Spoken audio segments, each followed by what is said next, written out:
ఈ మాఘమాసం సూర్య ఆరాధనకు కూడా ప్రత్యేకం. మరి సూర్య ఆరాధన చేసేవారికి ప్రత్యేక నామం ఏమైనా ఉంటుందా? సంప్రదాయం మనకు విష్ణువును ఆరాధించేటటువంటి వారికి వైష్ణవులు అని, వైష్ణవ మతం అన్న పేరిట, శివుడిని ఆరాధించేటటువంటి వారికి శైవులు అని, శైవ మతం అని ఇలా మనం గమనిస్తూ ఉన్నాం. లోకంలో ఇవన్నీ సామాన్యమైన మాటలుగా మనం వింటూ ఉన్నాం. ఇదే విధంగా శక్తిని ఆరాధించేవారు శాక్తేయులు, శాక్త మతం, కుమారస్వామిని ఆరాధించేటటువంటి వారు కౌమారం, కౌమారీ మార్గావలంబులు, కౌమారీ మతస్థులు. ఈ విధంగా సూర్యుడిని ఆరాధించేటటువంటి వారిని సౌరమతం, సౌర మార్గావలంబులు అనే పదాన్ని సనాతన సంప్రదాయం మన ముందు ఉంచింది.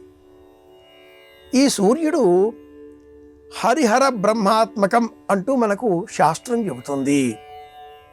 హరి అంటే విష్ణువు అంటే సూర్యుడే, హరుడు అంటే శివుడు అంటే సూర్యుడే, బ్రహ్మ అంటే సృష్టికర్త, బ్రహ్మము పరబ్రహ్మ చైతన్య స్వరూపము అంటే సూర్యుడే. మళ్ళీ హరిహర బ్రహ్మాత్మకస్య మిత్రాది ద్వాదశావరణ సహితస్య త్రైమూర్తేర్భగవతః. సూర్య నమస్కారాలలో మొదటగా మనం చెప్పేటటువంటి సంప్రదాయం త్రైమూర్తేర్భగవతః. ప్రత్యక్షంగా కనిపించే సూర్యనారాయణమూర్తినే మనం బ్రహ్మ, విష్ణువు, శివుడు అనే ఆలోచనలతో ఆరాధన చేయాలి.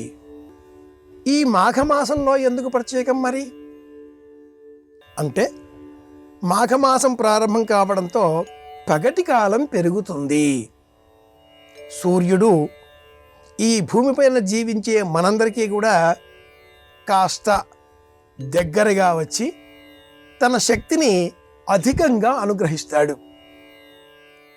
ఈ సూర్యుని కాంతి కారణంగానే మనం సజీవులమై ఉన్నాం. మనం అంటే యావత్తు జీవకోటి అని అర్థం. పశుపక్ష్యాదులు, చరాచర కోటి ప్రపంచం. ప్రాణం లేని ఒక రాతి బిడ్డ కూడా సూర్యకాంతి సోకితే అది వేడెక్కుతుంది, సూర్యకాంతిని స్వీకరిస్తుంది. అలాంటప్పుడు కొండ ఇది కూడా సూర్య స్వరూపం, చెట్టు ఇది కూడా సూర్యకాంతిని నిక్షిప్తం చేసుకుని ఉంటుంది. ఈ మాఘమాసంలోనే ఈ శక్తిని ఎక్కువగా తమలో నిక్షిప్తం చేసుకునే శక్తిని సమస్త చరాచర ప్రపంచమంతా కలిగి ఉన్న కారణం చేత అఘము అంటే పాపము తొలగించేది కాబట్టి మాఘము.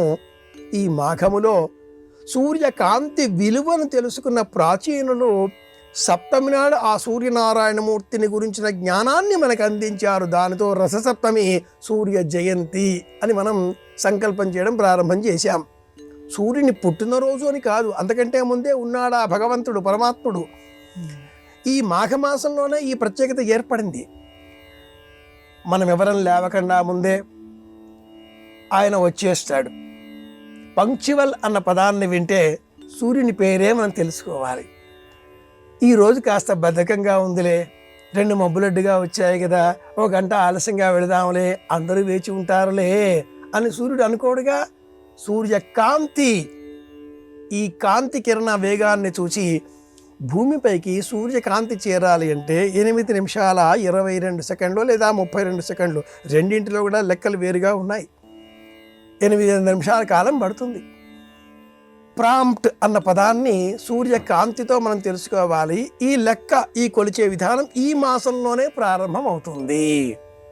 కనుక మాఘమాసం సూర్య ఆరాధన చేస్తే ఆరోగ్యం చేకూరుతుంది అని గ్రహించిన ప్రాచీనులు ఆరోగ్యప్రదాత సూర్యుడు అన్నారు. సూర్యనారాయణమూర్తిని ప్రార్థించడం, ఉపాసన చేయడం, ఆరాధన చేయడం అన్నీ ఒకటే. అది నమస్కరించడం అని అర్థం. సూర్యుడికి నమస్కారం చేస్తే చాలు, అనుగ్రహిస్తాడు. ఇది మాఘమాసంలో సూర్య ఆరాధనలో ఉండే ప్రత్యేకత.